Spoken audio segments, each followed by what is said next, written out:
وما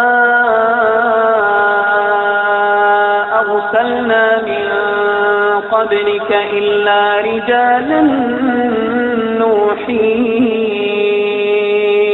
إليهم فاسألوا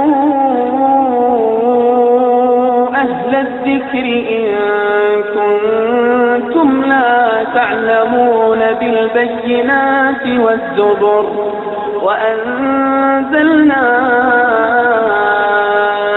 إليك الذكر لتبين للناس ما نزل إليهم ولعلهم يتفكرون. بسم الله الرحمن الرحيم. الحمد لله رب العالمين، صلى الله وسلم على نبينا محمد وعلى آله وصحبه ومن تبعهم بإحسان إلى يوم الدين. اللهم علمنا ما ينفعنا وانفعنا بما علمتنا وزدنا علما، وأصلح اللهم شأننا كله ولا تكلنا إلى أنفسنا طرفة عين. إخوة الإيمان, comme annoncé, nous allons traiter d'un sujet important aujourd'hui,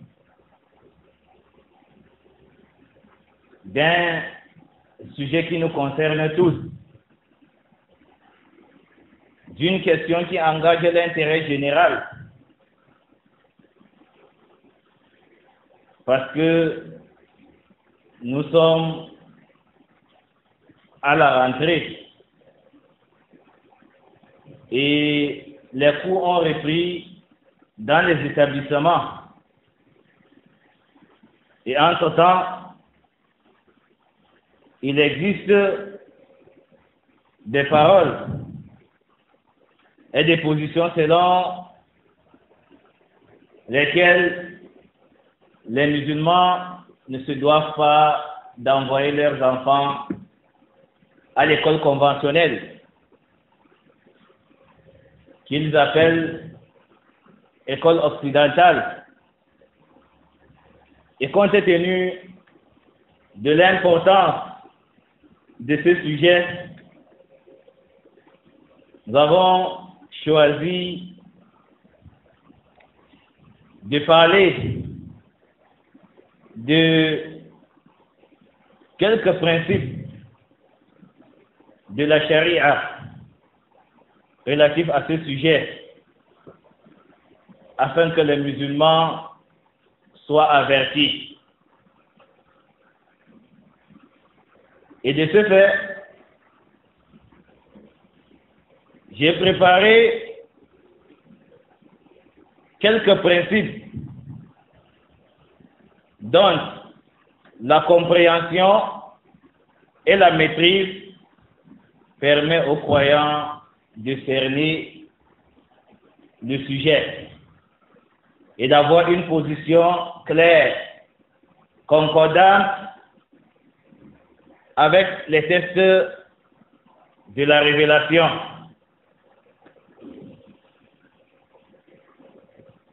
La première chose qu'il faut savoir lorsqu'on veut parler de ce sujet, هو أن الدين مبني على جلب المصالح وتكفيرها ودرء المفاسد وتقليلها، فلا بد من مراعاة المصالح والمفاسد في كل شيء. La première chose qu'il faut connaître lorsqu'on veut parler de ce sujet, c'est que la religion de l'islam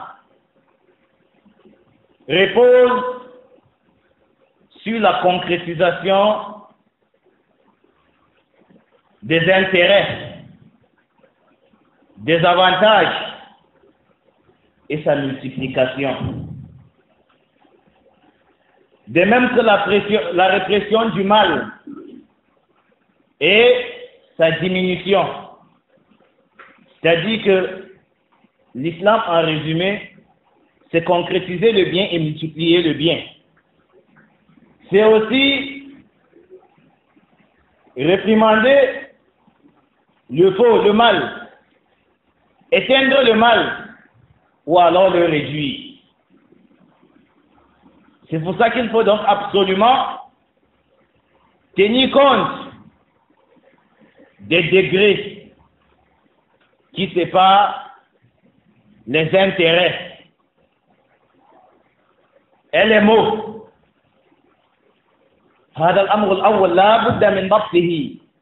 Il faut absolument maîtriser cette base avant de se prononcer dans ce sujet. Il faut savoir que l'islam repose sur cette base, sur la concrétisation du bien et sa multiplication, et la répression du mal et sa diminution. Et qu'il faut absolument tenir compte de cette base chaque fois qu'on veut se prononcer sur un sujet. اتفقنا هذه القاعدة متفق عليها متفق عليها عند العلماء. C'est un principe qui fait l'unanimité chez les savants. Donc on ne devrait même pas diverger sur cette base. Maintenant, il faut savoir ce que c'est que l'intérêt et ce que c'est que le mal.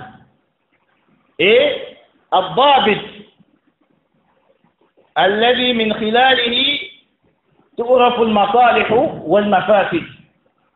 Il faut connaître ce que c'est que l'intérêt, le bien, et connaître ce que c'est que le mal. De même que le principe qui permet à l'homme de distinguer le bien du mal. Et qu'est-ce que cela implique automatiquement? Que pour parler des questions relatives aux intérêts et au mal, il faut au préalable détenir la science. Parce qu'il faut connaître le mal en soi-même. De même que le bien. Et il faut connaître le degré du mal. Il ne suffit pas seulement de connaître le mal, ni de connaître le bien. Il faut également connaître le degré du bien et le degré du mal. Il faut connaître la valeur du bien et la valeur du mal. Parce qu'il se peut qu'il y ait contradiction entre les deux, qu'il y ait opposition entre les deux. Il se peut qu'on se retrouve dans une situation où on doit choisir l'un des deux, où on est incapable de travailler avec les deux principes. C'est-à-dire concrétiser le bien en même temps et en même temps repousser le mal. Si on se retrouve donc dans cette situation, qu'est-ce qu'il faut faire? Devons-nous concrétiser le bien, même s'il faut passer par le mal, ou alors devons-nous réprimander le mal, abandonner le mal, éteindre le mal, même s'il faut délaisser le bien et l'intérêt? Point d'interrogation. Et on ne peut répondre à cette question qu'à travers la maîtrise et la connaissance des degrés de chacune de ces deux choses. Parce que les biens n'ont pas les mêmes degrés. De même que les mots. Les mots n'ont pas les mêmes degrés. Et il ne suffit pas seulement de connaître le bien. Il faut également connaître le degré du bien. Il ne suffit pas seulement de connaître le mal. Il faut connaître le degré du mal. C'est pour ça que Cheikh al-Islam Ibn Taymiyyah rahimahullah قرر في أكثر من موضع من كتبه أن الفقيه ليس الذي يعرف الخير من الشر ولكن الفقيه من يعرف خير الخيرين وشر الشرين. وقد تتبعت كلام شيخ الإسلام فوقفت على أكثر من موضع يكرر فيه هذا الكلام. C'est pour cette raison que Cheikh al-Islam Ibn Taymiyyah rahimahullah, dans plusieurs passages dans ses ouvrages, a établi le principe selon lequel le savant en sciences islamiques, celui qui détient le savoir en islam, n'est pas celui qui distingue le bien du mal, ni celui qui distingue le mal du bien. mais c'est lui qui peut faire la différence entre deux biens. C'est-à-dire qui peut connaître le degré de chacun de ces deux biens. De même que le degré entre deux mots. Or, on sait que dans plusieurs situations, dans plusieurs questions, on se retrouve face à cette situation. On se retrouve face à un bien qui comporte beaucoup de mots. Ou alors face à un mal qui comporte beaucoup de biens. Alors, comment faire? Est-ce que dans cette situation, face à cette situation, on peut se décider si on ne connaît pas le degré de chacune de ces deux choses, du bien et du mal? Si on se retrouve dans une situation où on doit choisir l'un des deux biens, où on est incapable de concrétiser deux biens à la fois, deux intérêts à la fois, où il faut absolument choisir la concrétisation d'un seul et délaisser l'autre, qu'est-ce qu'il faut faire? Il faut choisir un, mais choisir le plus grand. Celui qui a la plus grande valeur. Allez, ça t'adale. Mais comment faire pour faire ce choix si on ne détient pas la science, si on ne maîtrise pas le degré, la valeur de chaque degré? Vous comprenez pourquoi il est important de marquer une pause sur cette règle afin de faire certaines précisions. طيب ضابط المصلحة والمفسدة هو عدم مخالفة الكتاب والسنة على فهم سلف الأمة. Le principe qui permet donc à l'homme de maîtriser le bien du mal, c'est la maîtrise des textes du Coran et de la Sunna du prophète Muhammad sallallahu alayhi wa sallam à la compréhension des vieux prédécesseurs. Parce que tout ce qui va à l'encontre des textes de la révélation est, du point de vue islamique, à la compréhension des pieux prédécesseurs, considéré comme étant un intérêt et un bien, étant un mal qu'il faut éteindre ou diminuer. Et tout ce qui s'accorde avec les textes de la révélation à la compréhension des pieux prédécesseurs est un intérêt qu'il faut absolument concrétiser et multiplier. Nous sommes d'accord? ولكن السؤال هل كل من يتكلم في الدين وفي مسائل العامة يعرف الكتاب والسنة على فهم سلف الأمة؟ Mais la question qu'il faut poser à ce niveau, c'est est-ce que tous ceux qui se prononcent en religion, qui parlent sur les questions qui engagent l'intérêt général, maîtrisent les textes de la révélation, connaissent le kitab et la sunna à la compréhension des pieux prédécesseurs? Parce que si on n'a pas la maîtrise des textes à la compréhension des pieux prédécesseurs, il se peut qu'on considère quelque chose qui, du point de vue islamique, est un bien comme étant un mal. Parce que de par sa raison et sa science limitée, on pense que c'est un mal.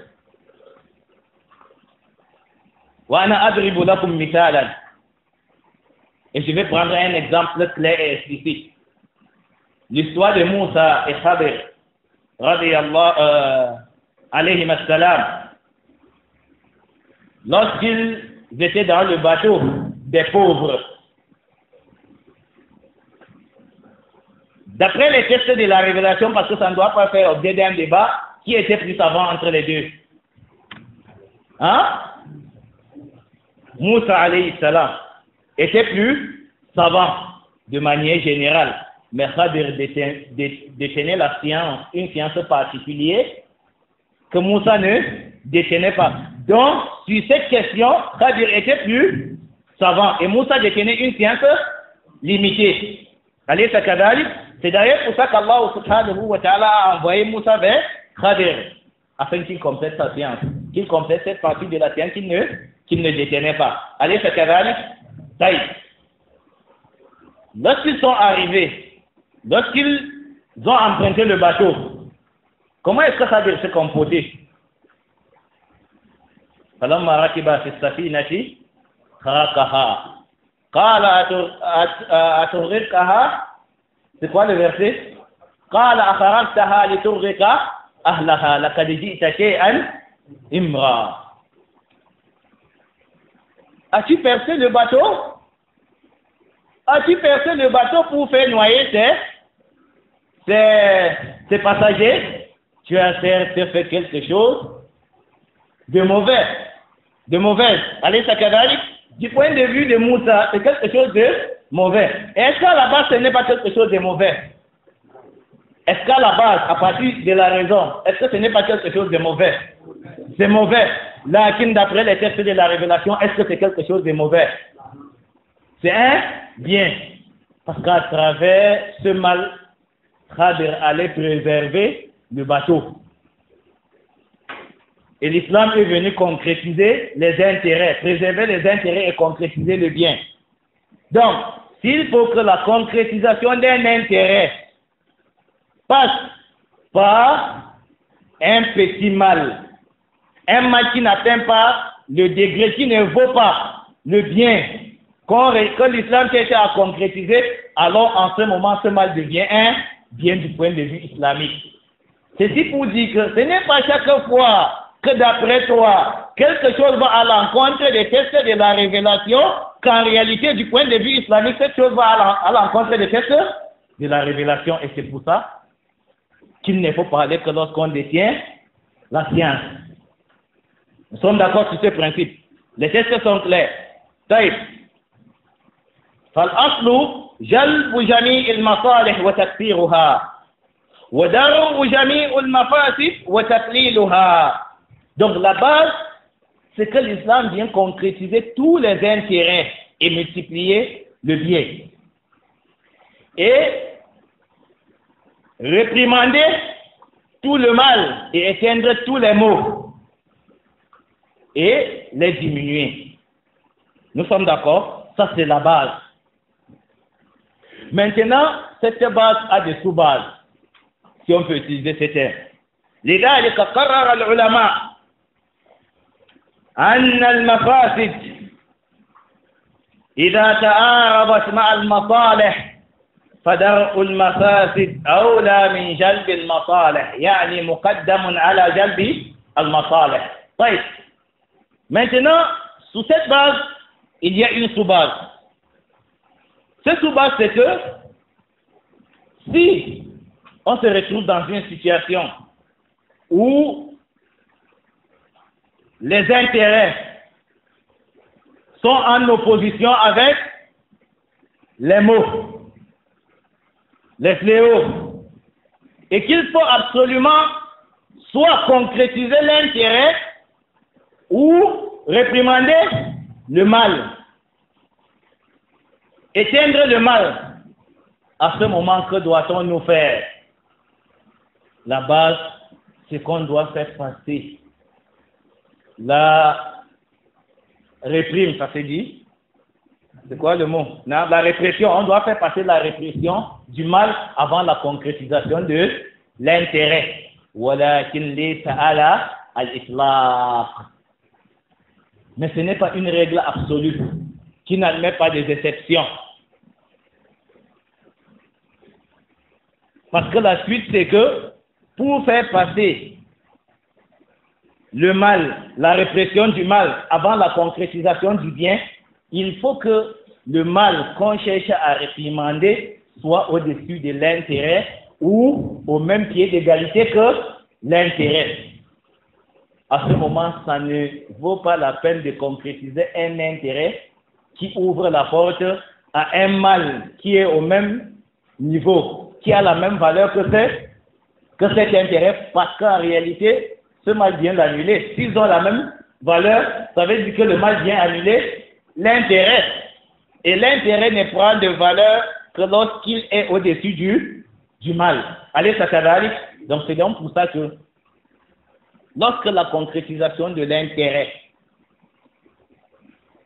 passe par un mal qui est au-dessus de cet intérêt, ou au même pied d'égalité que cet intérêt, ce qu'on se doit de faire, c'est abandonner la concrétisation de l'intérêt. Si l'abandon de cette concrétisation de l'intérêt consiste à fermer la porte au mal, qui a la même valeur, ou alors qui a une valeur plus élevée que le bien qu'on cherchait à concrétiser. Ça, c'est quelque chose d'éclair. C'est pour ça que dans le verset, Allah subhanahu wa ta'ala dit وَلَا تَسُبُّوا الَّذِينَ يَدْعُونَ مِن دُونِ اللَّهِ فَيَسُبُّوا اللَّهَ عَدْوًا بِغَيْرِ عِلْمٍ. Non, n'insultez pas ce qu'ils adorent en dehors d'Allah subhanahu wa ta'ala, de peur qu'ils insultent Allah subhanahu wa ta'ala en guise de transgression. Non, par vengeance. Est-ce que tout ce qui est adoré en dehors d'Allah subhanahu wa ta'ala n'est pas faux? Non, c'est le faux. Et caractériser tout ce qui est adoré en dehors d'Allah subhanahu wa ta'ala comme étant le faux est une insulte, vrai ou faux? C'est une insulte. Pourtant c'est une vérité et c'est une réalité que les croyants se doivent de prôner. إذن سب الآلهة المعبودة من دون الله مصلحة. أليس كذلك? Ça veut dire que traiter de faux tout ce qui est adoré en dehors d'Allah subhanahu wa ta'ala est un intérêt qu'on se doit de concrétiser, parce que ça a beaucoup de bien et ça permet de concrétiser beaucoup d'intérêts. Ça fait faire à cette divinité la valeur qu'elle a auprès de leurs adeptes. Alaysa kadhalik. Et ça éduque les musulmans. Ça leur permet de ne avoir aucun estime. On dit un estime ou une estime? Un estime, hein? Une estime, barakallahu fikum. Ça leur permet de ne avoir aucune estime pour ces choses adorées en dehors d'Allah subhanahu wa ta'ala. Wa hadi maslaha maqsada. Non, c'est un intérêt. Mais Allah subhanahu wa ta'ala a interdit de concrétiser cet intérêt si ça doit engendrer un mal plus élevé que l'intérêt qu'on cherche à concrétiser, qui est le fait de profiler des propos malsaillants à l'endroit d'Allah subhanahu wa ta'ala. Idan al-qa'ida salima wa mabniya ala al-kitabi wa sunnah. Ça veut dire que c'est une règle authentique qui s'abase des tests de la révélation. Ittafaqna? On va aller doucement parce que c'est une question importante. Parce que ça fait des années que les ignorants parlent sur cette question et les étudiants en sciences avaient opté pour le silence face aux ignorants, parce que c'est aussi un enseignement islamique. C'est aussi un enseignement islamique.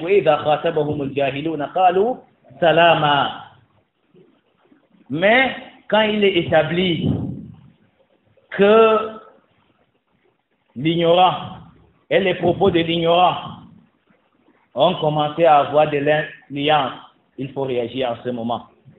Et pour réagir, il ne faut pas agir comme les ignorants. C'est-à-dire, il ne faut pas seulement les défendre, s'attaquer à leur personne, mais il faut parler sur la base de la science. Il faut mener une étude scientifique, parce que c'est ça qui aide. Pour vous dire que on va être long, mais c'est important. Et on va évoluer, yani, doucement. Right. Nous sommes donc d'accord sur ce principe. Right. Mais, si le mal qu'on cherche si le bien qu'on cherche à concrétiser, à multiplier, doit passer par un mal qui a une valeur inférieure, ou alors qui a un degré inférieur au bien qu'on cherche à concrétiser, il faut concrétiser le bien, même si ça doit passer par ce mal. Il faut concrétiser le bien, même si ça doit passer par ce mal. Wa ana adribu lakum mithalan. Al-jihad. Maslaha. Am laysat bi maslaha. La lutte sur le sentier d'Allah subhanahu wa ta'ala. Combattre sur le sentier d'Allah subhanahu wa ta'ala. Non? C'est un intérêt. C'est un bien. Non? Mais est-ce que ça n'a pas de conséquences? Est-ce que quand on lutte sur le sentier d'Allah subhanahu wa ta'ala, il n'arrive pas qu'on tue? Je ne parle pas des attaques terroristes, ni des agissements des activistes qui se passent pour des personnes qui luttent sur le sentier d'Allah subhanahu wa ta'ala. Je parle de la guerre sainte, recommandée par Allah, enseignée par le prophète Muhammad sallallahu alayhi wa sallam, qui n'a rien à voir avec les attaques terroristes, qui n'a rien à voir avec les mouvements activistes. Est-ce que cette guerre, par exemple, si les musulmans se font attaquer dans leur territoire, qu'est-ce qu'ils doivent faire? Ils doivent se défendre. Et se défendre, c'est lutter sur le sentier d'Allah subhanahu wa ta'ala à ce moment précis. Mais est-ce qu'en se défendant, ils ne peuvent pas tuer quelqu'un? Non? Est-ce que ce n'est pas le mal?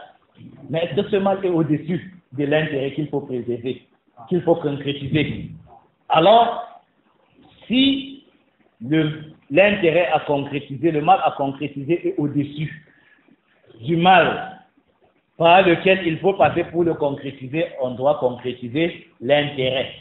Nous sommes d'accord? Donc la qaïda tient, puisque le prophète Muhammad sallallahu alayhi wa sallam et ses compagnons ont combattu sur le sentier d'Allah subhanahu wa ta'ala. Ils se sont exposés au périssement, parce que quand on emprunte le chemin qui mène vers le champ de bataille, en réalité on s'expose aussi au périssement. Wallahu subhanahu wa ta'ala yaqul wala tulqu bi aydikum ila tahluka. Ne vous lancez pas de vos propres mains vers ce qui conduit au périssement. Oh, la jihad aussi conduit au périssement. Alaysa kadhalik idhan fihi mafsada. Il y a dans la jihad al-mafsada, walakin mafsada duna al-maslaha. Alaysa kadhalik, mais c'est là un mal qui est en deçà de l'intérêt qu'il faut concrétiser à travers le djihad. Nous sommes d'accord? Oui. Je prends un autre exemple. Si un bandit de grand chemin pénètre votre maison, vous attache et se prépare à violer votre fille de 6 ans, qu'Allah nous en préserve, et que sur vous, vous avez une arme que vous pouvez utiliser même avec les mains attachées pour l'empêcher de commettre son forfait, est-ce qu'il est permis de le faire, de l'abattre? Est-ce qu'il est permis de l'abattre? Non? Non, il est permis de l'abattre. Mais est-ce que tuer quelqu'un, c'est un bien? Non? Qatl al-nafs, maslaha mafsada. Mafsada, izhaq ruh, mafsada. Faut sortir une âme, séparer une âme de son corps. C'est un mal. Mais si la préservation de l'honneur de sa propre personne ainsi que celle de sa fille, de sa vie, doit passer par cela, qu'est-ce qu'il faut faire? Il faut le dégager. Il faut le dégager, même du point de vue de la loi mondaine. Parce qu'ils disent que là, c'est ce qu'ils appellent la légitime défense. Pourtant, ça passe par le mal. Taï. Nous sommes d'accord? Taï. Mais maintenant, si un bandit entre chez vous, vous attache et ne trouve rien à emporter, et ne trouve qu'une poule, il ne vous fait aucun mal. Ne touche pas à la chevelure de vos familles, de vos enfants. Un affamé qui dans ses agissements, dont à travers ses agissements, toi-même tu t'es rendu compte que c'est un affamé, qui cherche juste de quoi se nourrir. Et qu'au passage, il ne trouve rien, sauf une poule, et qu'il décide d'emporter cette poule. Est-ce qu'en ce moment, il est permis de l'abattre? Non. Pourquoi? Parce que l'intérêt que tu veux concrétiser est en deçà du mal. Nous sommes d'accord? La règle est authentique et limpide. طيب. طيب. وذلك إذا كانت هذه المفسدة أعلى أو مساوية للمصلحة المطلوبة جلبها. طيب. Nous avons cité les exemples. إذا تزاحمت المفاسد قدم الأدنى. Ça c'est une autre sous-base de cette base, de cette règle. Si donc l'homme se retrouve dans une situation où il doit faire l'un des deux mal, quel que soit ce qu'il fera, ce serait un mal. Alors qu'est-ce qu'il se doit de faire? Il doit faire le moindre mal. Et en ce moment, le moindre mal pour lui devient un bien, parce que ça l'empêche de faire le plus grand mal. Vous comprenez pourquoi j'avais dit qu'il faut bien comprendre le sens des propos des savants lorsqu'ils disent que le principe qui permet à l'homme de déterminer le bien du mal, c'est la maîtrise des textes de la révélation à la compréhension des pieds prédécesseurs. Ça ne veut pas seulement dire que d'après toi et d'après ce que tu connais des textes, quelque chose représente un mal. Il se peut que cette chose qui représente un mal du point de vue islamique ne fait pour toi devient un bien, alors qu'il y a des textes qui l'interdisent. Allez, ça t'arrive? Donc il faut bien comprendre.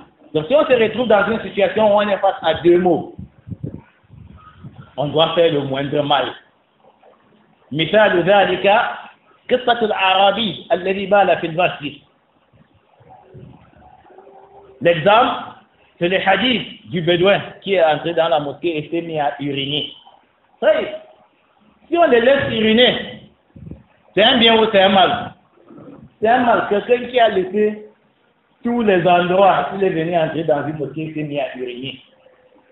Le laisser finir, est-ce que c'est un bien ou un mal?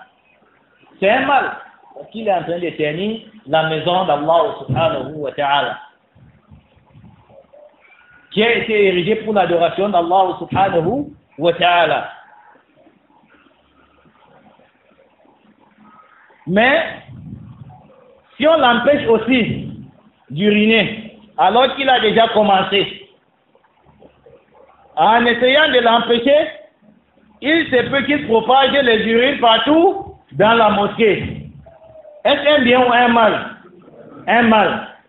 Entre les deux mots, quel est le mal qui a le degré le plus élevé? C'est le deuxième. Parce que s'il urine sur place, on n'aura qu'à purifier cet endroit. Alors que s'il urine partout dans la mosquée, on aura à purifier toute la mosquée. Et on pourra même lui faire de mal. Parce que uriner, c'est un besoin naturel. C'est l'organisme qui demande à ce que l'on se libère de cette qualité. Allez, ça t'arrive dans la conservation de cette qualité. Et le fait d'interrompre quelqu'un qui est en train d'uriner brusquement peut causer un dysfonctionnement dans l'organisme. Allez, ça t'arrive. Est-ce un bien ou un mal? Un mal. Au-dessus du premier ou en deçà du premier? Au-dessus du premier. Alors, qu'est-ce que le prophète Mohammed sallallahu alayhi wa sallam a fait? Il a calmé les compagnons et leur a empêché de l'empêcher de finir ce qu'il avait déjà entrepris, c'est-à-dire d'uriner dans la mosquée.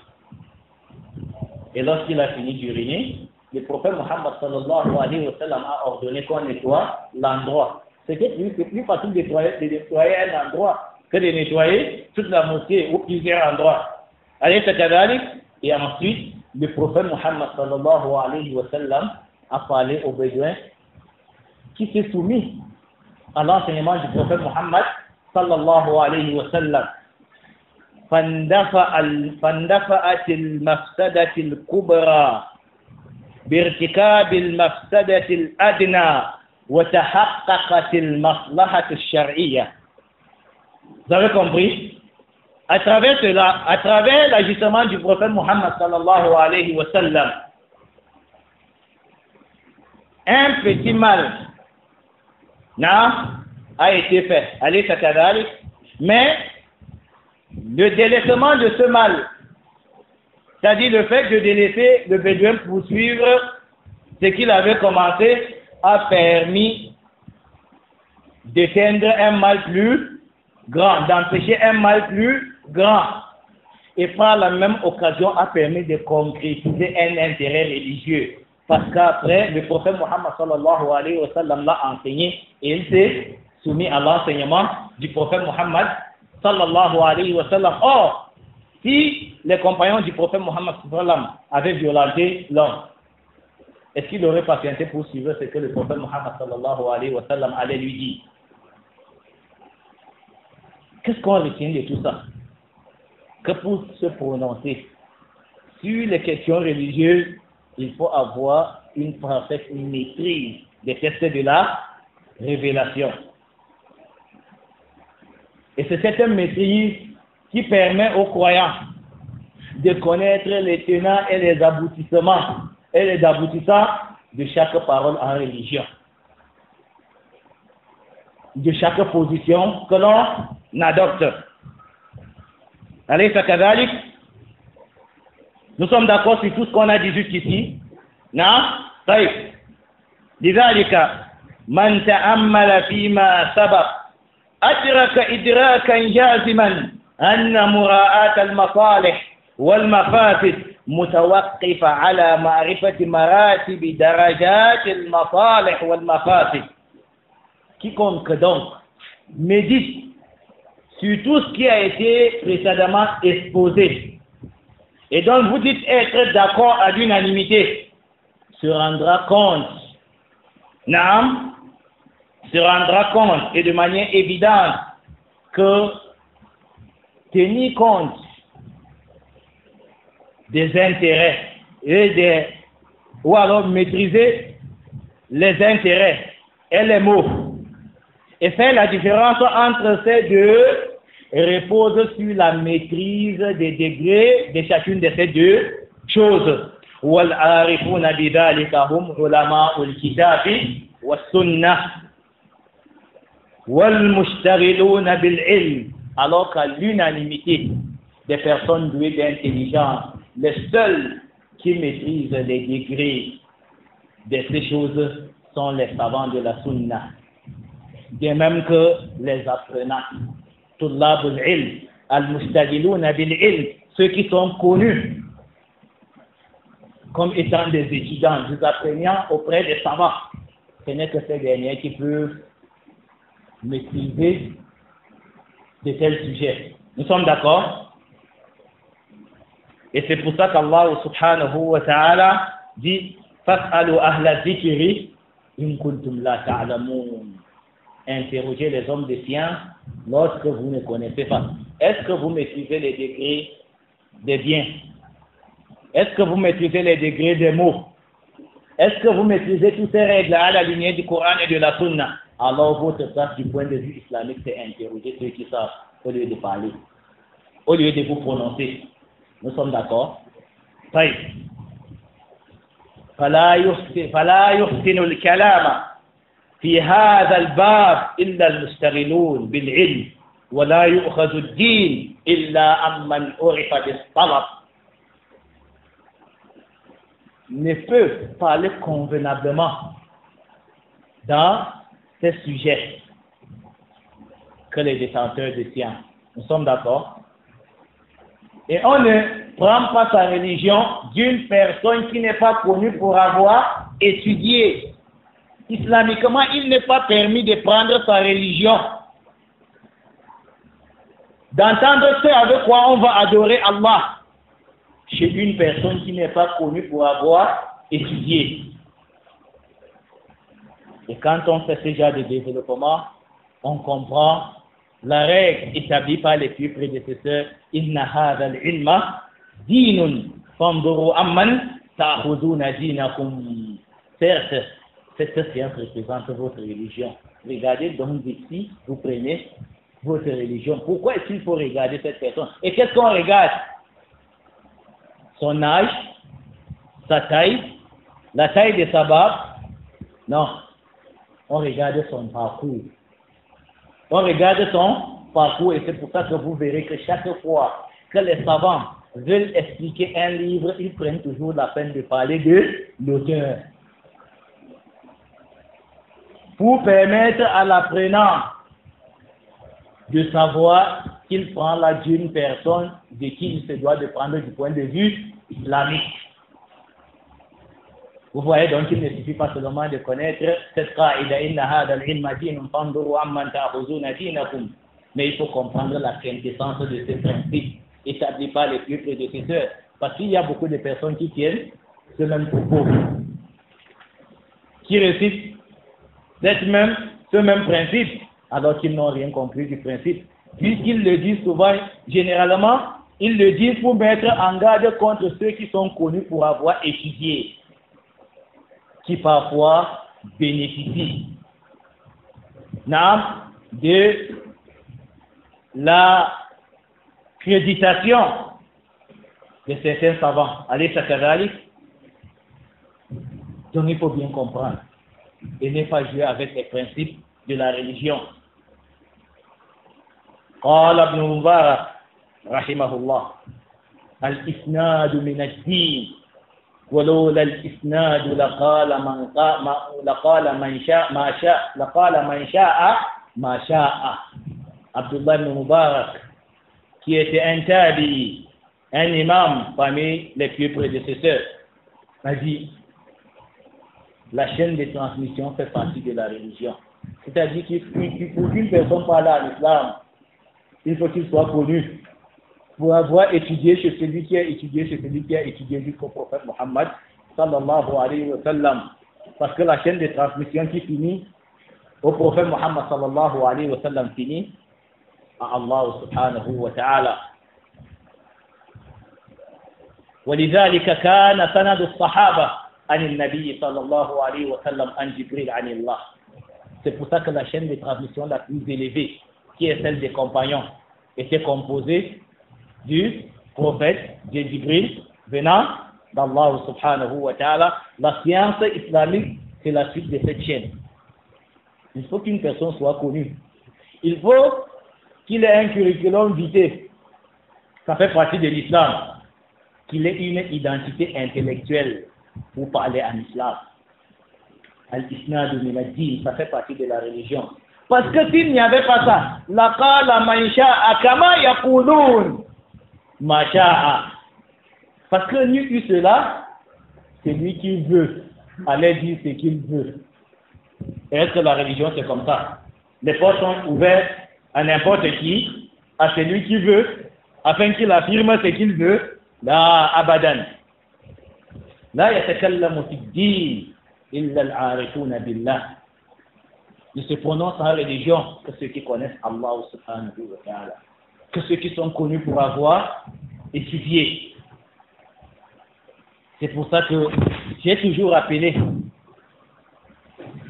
Et avant de parler de ce rappel, le prophète Muhammad sallallahu alayhi wa sallam lui-même l'a dit, innamal ilmu bit-ta'allumi.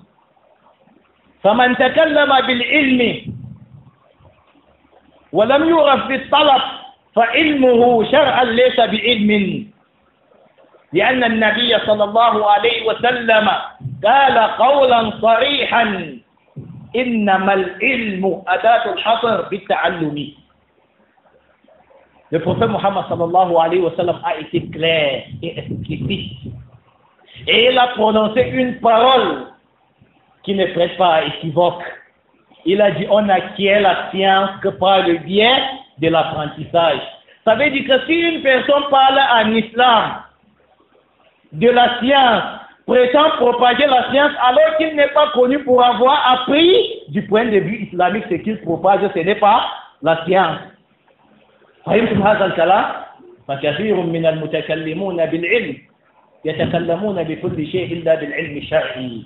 C'est pour ça que beaucoup de ceux qui parlent dehors, qui se prononcent sur des sujets qui engagent l'intérêt général, parlent de tout, sauf de la science du point de vue islamique.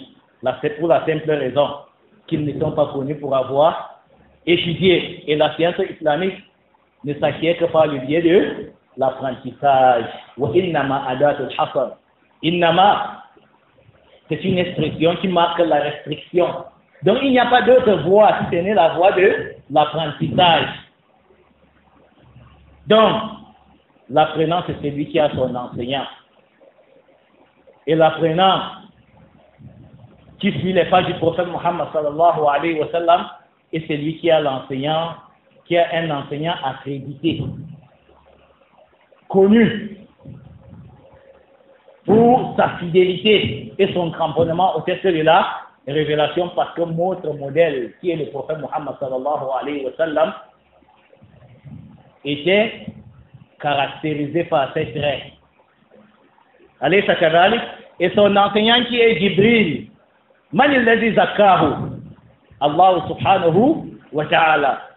Qala nazala bihi ar-ruh al-amin. C'est lui qui est descendu avec la révélation. Naam, c'est l'âme fidèle. Le prophète, Allah subhanahu wa ta'ala a qualifié l'enseignant du prophète Muhammad sallallahu alayhi wa sallam comme étant l'âme fidèle. Donc, zakahu, Allah l'a accrédité. Alaysa kadhalik, donc le prophète doit prendre de lui sans doute. Et le prophète Muhammad sallallahu alayhi wa sallam est notre modèle et le meilleur des hommes. وَقَدْ زَكَّاهُ اللَّهُ سُبْحَانَهُ وَتَعَالَى. Et nous devons prendre de lui. وَالصَّحَابَةِ إنما جاز أخذ العلم عن الصحابة لأن الله زكاهم ولأن الرسول صلى الله عليه وسلم زكاهم. Et il a été permis d'acquérir la science des compagnons que parce qu'ils ont été accrédités par Allah dans le Coran. Et parce que le prophète Muhammad sallallahu alayhi wa sallam zakahum. قال رسول الله صلى الله عليه وسلم خير القرن قرني. La meilleure génération, c'est ma génération. La génération des compagnons du prophète Muhammad sallallahu alayhi wa sallam. Ta'ammalu thumma alladhina yalunahum. Ensuite, la génération qui vient après. Pourquoi? Parce que la génération qui vient après a pris des sahaba. Thumma alladhina yalunahum. Ainsi que la génération qui vient après, ainsi que les dizaines de générations qui viendront après et qui prendront d'eux. والذين جاءوا comme Allah subhanahu wa ta'ala dit والذين اتبعوهم بإحسان رضي الله عنهم. De même que ceux qui les ont suivis dans la bonté. Il faut donc suivre les pas du prophète sallallahu alayhi wa sallam, des compagnons du prophète Muhammad sallallahu alayhi wa sallam dans la préservation de la chaîne de transmission et dans l'acquisition de la science auprès de ceux qui sont connus pour avoir étudié et qui ont une identité intellectuelle. Waouh, ittafaqna, c'est clair? Sommes-nous d'accord? Oui. وما أرسلنا من قبلك إلا رجالا نوحي إليهم فاسألوا أهل الذكر إن كنتم لا تعلمون بالبينات والزبر وأنزلنا إليك الذكر لتبين للناس ما نزل إليهم ولعلهم يتفكرون أفأمن الذين مكروا السيئات أن يخسف الله بهم الأرض أو يأتيهم العذاب من حيث لا يشعرون أو يأخذهم في تقلبهم فما هم بمعجزين أو يأخذهم على تخوف فإن ربكم لرؤوف رحيم أولم يروا إلى ما خلق الله من شيء يتفيأ ظلاله عن اليمين والشمائل سجدا لله وهم داخرون ولله يسجد ما في السماوات وما في الأرض من دابة والملائكة الملائكة وهم لا يستكبرون يخافون ربهم من فوقهم ويفعلون ما يؤمرون. وقال الله لا تتخذوا إلهين اثنين إنما هو إله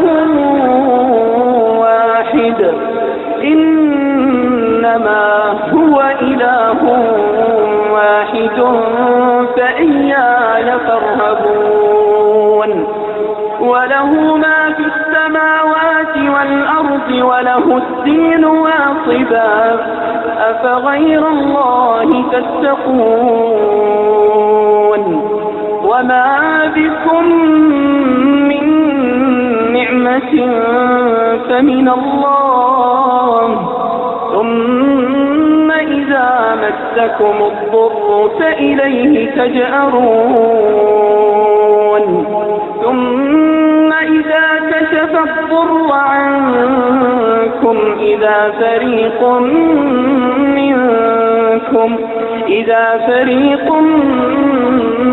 منكم بربهم يشركون ليكفروا بما آتيناهم فتمتعوا فسوف تعلمون. ويجعلون لما لا يعلمون نصيبا مما رزقناهم تالله لتسألن عما كنتم تفترون. ويجعلون لله البنات سبحانه ولهم ما يشتهون. وإذا بشر أحدهم بالأنثى ظل وجهه مسودا